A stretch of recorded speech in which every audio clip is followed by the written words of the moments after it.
সংখ্যা যেমন 2 এবং 5।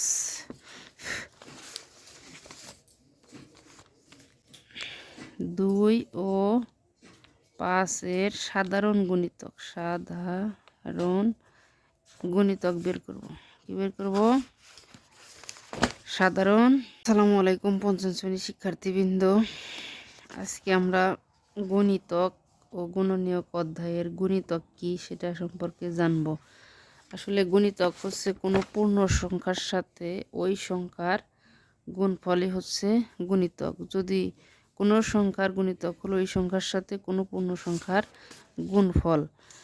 যেমন আমরা যদি বলি যে 3 গুণিতক কি, 3 সাথে যখন আমি 1 গুণ করি 3 অক্ষে 3, 2 গুণ করলে 3 দগুণে 6, 3 গুণ করলে 3 তিরিক্ষে 9, 4 গুণ করলে 3 চারে 12, 5 গুণ করলে 3 পাঁচা 15, 6 গুণ করলে 3 6 18, 7 গুণ করলে 3 সাতা 21।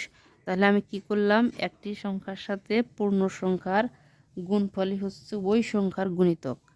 এখন যে এই বাদ বাকি যত সংখ্যাগুলো আমি গুণ করে বের করব, এইটি হচ্ছে এই 3-এর গুণিতক। সেক্ষেত্রে আমরা এখন এই গুণিতক এবং গুণনীয়কের অধ্যায়ে এই যে যেমন 10 নম্বরে 31 পৃষ্ঠায় একটি অঙ্ক বলছে যে 5, 7, 8 এবং 9-এর 10টি করে গুণিতক নির্ণয় করি। 5, 7, 8 ও 9-এর কয়টি করে? 10টি করে গুণিতক। এখন কথা হলো আমরা যেন গুণনীয়ক আর গুণিতকের সাথে মিলে না ফেলি। যেহেতু আমাদের 5টি করে নির্ণয় করতে বলছে, তাহলে আমরা আগে 5-এর গুণিতক নির্ণয় করি। 5 অক্ষে 5, 5 দুগুণে 10, 3 পাঁচা 15, 4 পাঁচা 20, 5 পাঁচা 25, 5 6 30, 5 সাতা 35, 5 আটা 40, 5 নং 45, 5 10কে 50।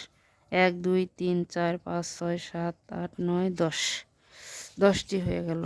এখন এভাবে আমরা 8-এর গুণিতক 7-এর গুণিতক নির্ণয় করব। 7 7 7 দুগুণে 14, 3 সাতা 21, 4 সাতা 28, 4 আটা 4 সাতা 28, 5 সাতা 35, 6 সাতা 42, 7 সাতা 49, 7 আটা 56, 7 আটা 56, 7 নং 63, 7 10 70।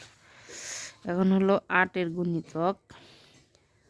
8 8 দুগুণে 16, 3 আটা 24, 4 আটা 32, 5 আটা 40, 6 আটা 48, 7 আটা 56, 8 আটা 64, 8 নং 72, 8 10 80। তারপর বলছে 9 9 অক্ষে 9 9 দুগুণে 18, 3 নং 27, 4 নং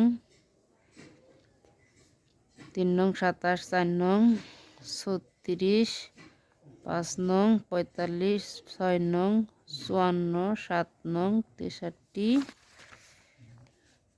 7 নং 63, 8 নং 72, 9 নং 81, 9 10কে 90।